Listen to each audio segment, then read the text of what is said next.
શ્રી સ્વામિનારાયણ વિદ્યામંદિર નહિયર ગુરુકુળમાં વ્યસન મુક્તિ અને નશાબંધી કાર્યક્રમ યોજાયો.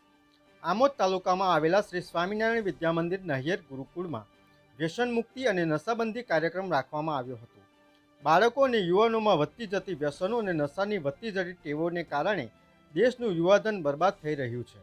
આવા હાનિકારક વ્યસનોથી બાળકો દૂર રહે તેવા હેતુસર શ્રી સ્વામિનારાયણ વિદ્યામંદિર નહિયર તેમજ નશાબંધી અને આબકારી જકાત ભરૂચના સંયુક્ત ઉપક્રમે શાળામાં નશો નોતરે નાશ વિષય અંતર્ગત વ્યસન મુક્તિ અને નશાબંધી કાર્યક્રમનું આયોજન કરવામાં આવ્યું હતું. નશાબંધી ખાતા તરફથી આવેલા પ્રકાશભાઈ બારોટ અને તેમની ટીમ દ્વારા નાની નાટિકા દ્વારા વ્યસનની હાનિકારક અસરોની ઝાંખી કરવામાં આવી હતી. વ્યસન કરવાથી કુટુંબ અને સમાજમાં કેવી બરબાદી અને બદનામી થાય છે તેવો સંદેશો નાટક દ્વારા આપવામાં આવ્યો હતો. શાળાના આચાર્ય જીવનભાઈ ખૂંટે વિદ્યાર્થીઓને માર્ગદર્શન આપતા જણાવ્યું હતું કે આપણી શાળા તમાકુ મુક્ત શાળા જાહેર થયેલ છે, તો આપણી શાળાના વિદ્યાર્થીઓમાં કુટુંબમાં પણ સંપૂર્ણ વ્યસન મુક્ત હોય તે જરૂરી છે.